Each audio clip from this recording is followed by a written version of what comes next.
When was the last time you smelled something and it took you home? Not physically, not in any real, practical sense, but in that deep, involuntary way that only smell can do, where one breath pulls you back across years and kilometers and everything that has changed since you left. And for just a moment, you are there again. The smell of your mother's kitchen on a Sunday morning, rain on red dirt, a specific kind of incense from a temple you used to pass on the way to school, steamed rice and fish sauce, and something frying in old oil that shouldn't smell good, but absolutely does. One breath, and you are home. And then the breath ends, and you are here. And the distance between those two things, between home and here, is something that no map has ever been able to measure properly. I'm Gavin, and today I want to talk about that distance. Today's episode is for everyone who left, for everyone who packed a bag or watched someone pack a bag and walked towards something new while leaving something irreplaceable behind. This one is for you. I want to tell you about a woman named Lon. She left Vietnam when she was 24 years old. A scholarship, a university in a cold northern city she had only seen in photographs. Gray buildings, gray skies, a language that felt like stones in her mouth when she tried to speak it. She was brave. Everyone told her she was brave. Her parents told her at the airport, holding her hands too tight. Her grandmother pressed money into her jacket pocket and said something in a dialect she barely understood anymore. Her friends cried. She didn't. Not then. She was too focused on being brave. She cried on the plane, alone, in the dark, somewhere over the ocean, with a sleeping stranger in the seat next to her, and 8 hours still to go. That was 14 years ago. She is 38 now. She has a career she is proud of, an apartment she has made into something that feels like hers. Friends she loves, real friends, the kind you call at midnight, the kind who show up. A life that by any external measure is full and good and successful. And she still cries sometimes on the plane home. Every single time, without fail. Not from sadness exactly, but from something she has spent years trying to find the right word for, and has finally settled on a Portuguese word that doesn't quite translate. Saudade. A deep, bittersweet longing for something you love that is absent. Something you miss, not just with your mind, but with your whole body. A feeling that is somehow both grief and gratitude at the same time. Grief for what is far away, gratitude that it exists to be missed at all. That is what the plane home feels like. That is what it means to be someone who left. There is a specific kind of loneliness that people who have never left home cannot fully understand. Not the loneliness of being alone. That is something everyone knows. But the loneliness of being in between, of belonging fully and completely to two places at once, and therefore At home, after years away, you are the one who left, the one who changed, the one who comes back with a different accent, different habits, different references that nobody shares. Your old friends have their own lives now, routines and inside jokes and shared histories that grew up without you. You fit, but not perfectly. You belong, but with a small gap, a hairline fracture in the belonging that wasn't there before you left. And in the place you live now, the city you have built your life in, the country you pay taxes in, the apartment you have filled with your things, you are always, in some small and indelible way, the one who came from somewhere else, the one whose name takes people a moment, the one who celebrates different holidays, misses different foods, carries a different history quietly inside you. You are loved in both places, fully, genuinely loved. And yet the distance is always there, a kind of homesickness that doesn't go away when you go home, because going home reminds you of everything you are missing by being away. This is the particular, peculiar grief of the person who left. And it is real, and it is valid, and it deserves to be named. Lan told me about the first Tet she spent abroad. The Vietnamese Lunar New Year is not just a holiday. It is the axis around which Vietnamese family life turns. It is the time when everyone goes home, when roads are full and planes are full, and the entire country is, for a few extraordinary days, moving toward the same thing, toward family, toward the ancestral altar, toward the smell of banh chung and the sound of firecrackers, and the particular warmth of being exactly where you are supposed to be. She spent her first Tet abroad alone. Not entirely alone.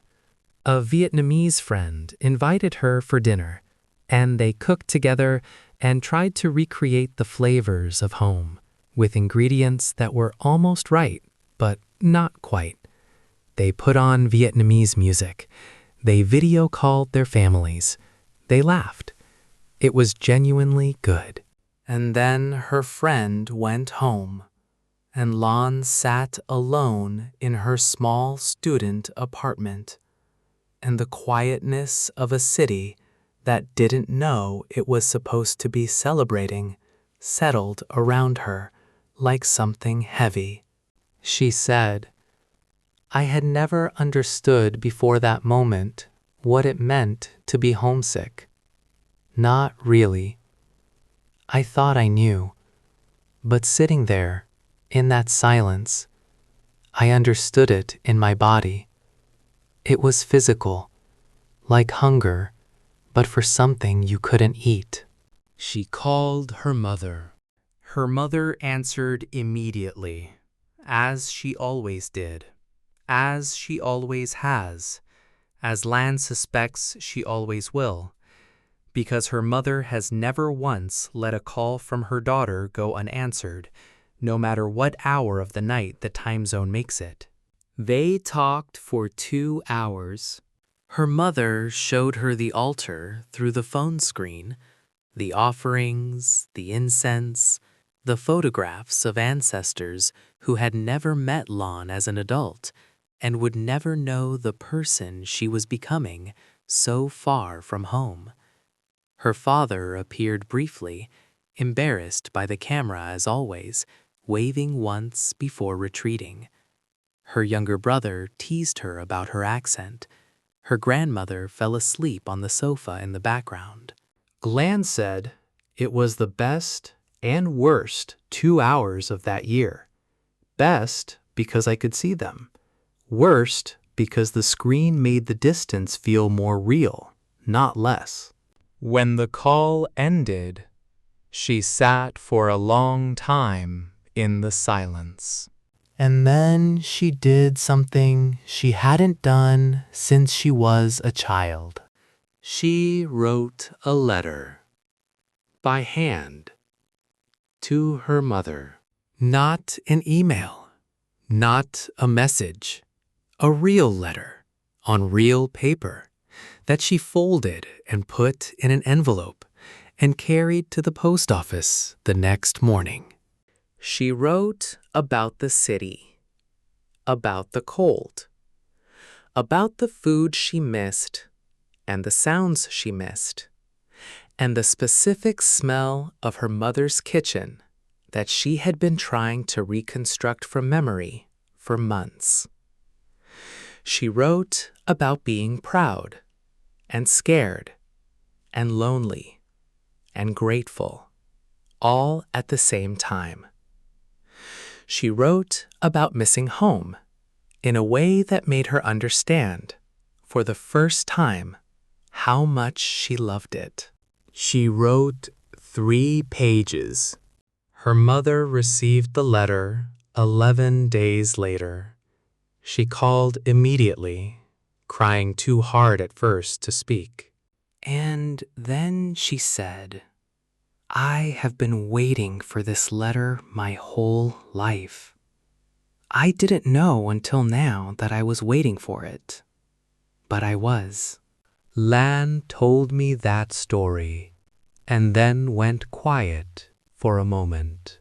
And then she said, "I think leaving home was the thing that taught me to love it properly. From a distance, you see the shape of something you couldn't see when you were standing inside it."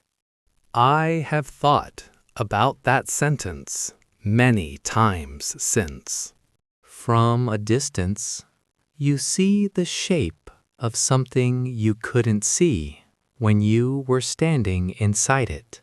I want to talk about what leaving does to a person. Because it does something.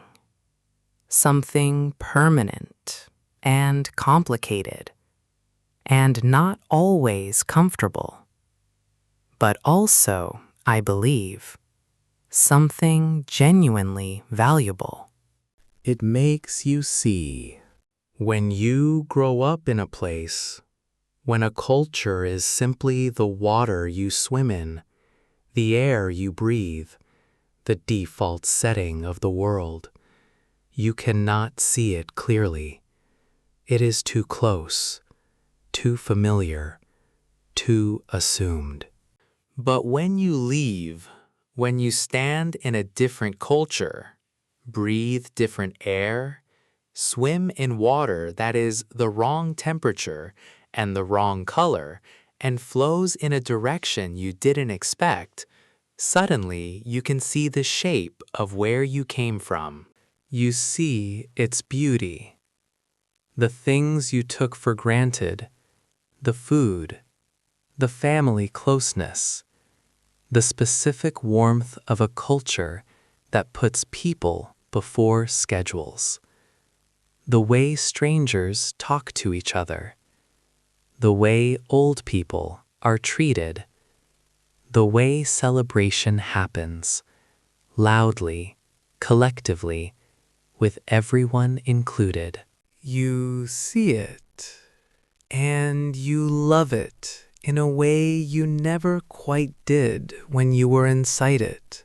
And you also see its complexity, its contradictions, the things that frustrated you when you were young, the expectations, the comparisons, the weight of family opinion look different from far away, sometimes smaller, sometimes larger, sometimes simply more understandable, rooted in love, even when love expressed itself in difficult ways. Distance gives you perspective, and perspective, however painful, is one of the most valuable things a person can have. The ones who leave and come back, whether physically or just in their hearts, are often the ones who love their home most deeply. Not with the uncritical love of someone who has never seen anything else, but with the complicated, clear-eyed, grateful love of someone who chose it, who knows what the alternative feels like, who understands in their body what it costs to be far from the people and the places and the smells that made them. That love is real. It is earned, and it is worth every kilometer of the distance. Before we get to today's vocabulary, I want to say something directly. If you are far from home right now, if you are in a city or a country that is not the one that made you, I want you to hear this. The missing is not weakness. The missing is love. It is the clearest, most honest evidence that something in your life has been worth having. You cannot miss what doesn't matter. You only miss what made you. And the life you are building, far from home, in a language that is not your first, in a culture that still surprises you sometimes, that life is not a consolation prize for being far from the real thing. That life is also real, also yours, also worth loving. You are not between two lives. You are living one life, a bigger, more complicated, more richly contradictory life than most people ever get to live. One that contains multitudes. One that has given you the gift of perspective, of seeing the shape of things from a distance. That is not a loss. That is an expansion. Hold both, home and here. The smell of your mother's kitchen and the view from your window in the city you chose. The language you were born into and the one you are building, word by word, morning by morning. You are not lost between two worlds. You are the bridge between them. And that is something extraordinary. Now let's look at today's key vocabulary. Saudade. Saudade is a Portuguese word describing a deep, bittersweet longing for something or someone you love that is absent or distant. There is no perfect English translation, which is itself a beautiful reminder that some feelings are bigger than any single language. For example, the feeling of flying home after years abroad, that mixture of joy and grief, that is saudade. Word number 2. Indelible. Indelible means leaving a mark that cannot be removed or forgotten, permanent and impossible to erase. For example, no matter how long she lived abroad, she carried her homeland in an indelible, unremovable way. Word number 3. Involuntary. Involuntary means done without conscious choice or control, happening automatically, without intention. For example, the way a smell brings you home is completely involuntary. Your body responds before your mind can catch up. Word number 4. Multitudes. Multitudes means a very large number of things, many different elements or aspects contained within one thing. For example, a life lived between cultures contains multitudes, more complexity and richness than a simpler life might. Word number 5. Ancestral. Ancestral means relating to or inherited from ancestors, belonging to the family line that came before you. For example, the altar held photographs of ancestral family members who had never known her as an adult. Word number 6. Perspective. Perspective means the ability to see things in their true relation or importance, a particular point of view shaped by experience and distance. For example, leaving home gave her a perspective on her culture that she could never have gained from inside it. Word number 7. Contradictory. Contradictory means containing elements that are opposite or inconsistent with each other, things that seem to conflict but coexist. For example, her love for home was complicated and contradictory, full of both gratitude and grief, pride and longing. We have reached the end of today's episode, and I hope, wherever you are listening from, something in these past 20 minutes felt like a hand reaching across the distance. To the ones who left, you are not lost. You are expanded. To the ones who stayed, the people who left still carry you. In the smell of a kitchen, in a letter written at midnight, in a phone call answered on the first ring, no matter what hour the time zone makes it. To everyone, home is not just a place.